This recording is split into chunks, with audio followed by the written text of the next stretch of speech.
गुरु उसको कहते हैं जो मार्गदर्शन करता है, वो अपने अक्षेत्र का मास्टर होता है। जैसे कोई मैकेनिक है, उसको भी गुरु मानते हैं उसके शागिर्द, जिनको वो उस पर वो ट्रेनिंग देता है। ऐसे ही अक्षर ज्ञान देने वाले भी टीचर, वो भी गुरु कहलाते हैं, वो अपने विषय के मास्टर होते हैं। बहुत अच्छी बात है, उनको गुरु कहा जा सकता है। लेकिन अध्यात्म मार्ग के अंदर दास ने देखा है कि गुरु पद पाकर भी वो बिल्कुल नालायक आदमी है, उनको कख नहीं पता अपने सब्जेक्ट का। अब जो आध्यात्मिक टीचर हैं, गुरु हैं, तो उनको अपने सिलेबस का ज्ञान होना चाहिए, तो वो टीचर हैं। न काहे के टीचर हो तो बकवादी इंसान है। जिस अध्यापक को अपने सिलेबस का ज्ञान नहीं, अपने सब्जेक्ट से परिचित नहीं, उसके बाहर का ज्ञान विद्यार्थियों को सुना रहा है, तो विद्यार्थियों का शत्रु है वो व्यक्ति, वो गुरु नहीं है। भले ही उसको गुरु कहते हैं, टीचर कहते हैं, वो तो गलत ज्ञान टीच कर रहा है। तो यहां सतगुरु शब्द की इसलिए आवश्यकता पड़ी कि ये गुरु पद पर विराजमान व्यक्ति ये गुरु नहीं है, ये झूठे हैं, इसलिए सतगुरु की आवश्यकता पड़ी। सच्चा गुरु, सच्चा टीचर, रियल टीचर। तो इसका मतलब सच्चा गुरु है तो कोई झूठे गुरु भी है, तभी तो सच्चे शब्द की आवश्यकता पड़ी। तो उसकी पूर्ति करने के लिए स्वयं परमात्मा ही आते हैं।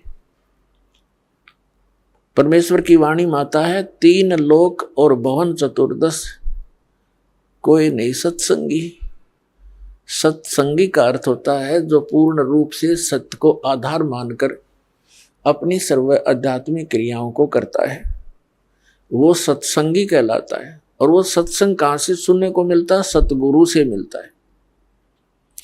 तो जो भोली आत्माएं नकली गुरुओं के पास साधना कर रही हैं, उनके शिष्य बन गए हैं, वो सोच तो ये रहे हैं कि हमें सतगुरु मिल गए, लेकिन ये उनकी भूल है, क्योंकि उनको ज्ञान नहीं। तो उसकी पूर्ति करने के लिए, उसका निराकरण करने के लिए, इस अज्ञान का नाश करने के लिए स्वयं परमात्मा आते हैं। और जिस लोक में हम रह रहे हैं, ये काल का लोक है। इस लोक का काल है राजा, और ये माया जाल पसारा हो। चल अंसा सतलोक हमारे, छोड़ो यो संसारा हो। तो पुण्यात्माओं, वो परमात्मा स्वयं यहां आते हैं, वही एक सतगुरु की भूमिका करते हैं, वही एक सच्चे भगत की भूमिका करते हैं, वही एक सच्चे संत की भूमिका करते हैं, और वही एक नेक नागरिक की तरह एक अपना उदाहरण करते हैं। एक नेक नागरिक यानी अच्छा व्यक्ति समाज में रहने के किस प्रकार वो रहे, किस प्रकार की उसकी गतिविधियां होनी चाहिए, ये सब लीलाएं माले की करके हमें एक उदाहरण पेश करते हैं। तो वो परमात्मा पूर्ण ब्रह्म, जिसको सतपुरुष भी कहते हैं, उसी को अमर पुरुष भी कहते हैं, उसी को अकाल मूर्त, शब्द स्वरूपी राम और सतपुरुष, उसी परमात्मा के ये उपमात्मक नाम है।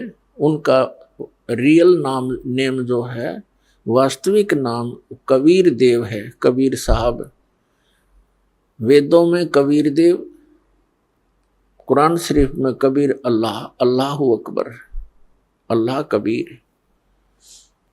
भले ही इन्होंने अपने हिसाब से उनका अर्थों के उस कबीर शब्द के अर्थ कर दिए हों, लेकिन वो बोध उस पूर्ण परमात्मा का ही है, पूर्ण परमात्मा का, अमर पुरुष का।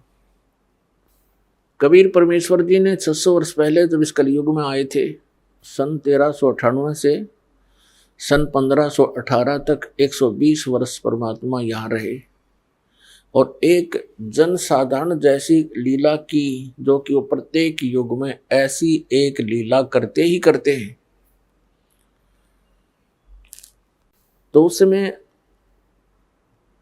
वो एक शिशु रूप धारण करके सतलोक से आए थे अपने निज धाम से, और एक कमल के फूल पर आकर विराजमान हो गए थे नवजात शिशु का रूप धारण करके। वहां से एक निसंतान दंपति नीरू और नीमा, जो जुलाहा थे, जुलाहे का कार्य करते थे, उठा ले गए थे।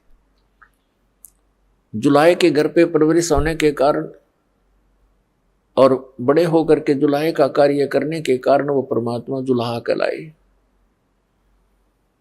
स्वयं परमेश्वर ने अपनी वाणी में कहा कि अवधू अवगत से चलाए, मेरा किसी ने भेद मर्म नहीं पाया।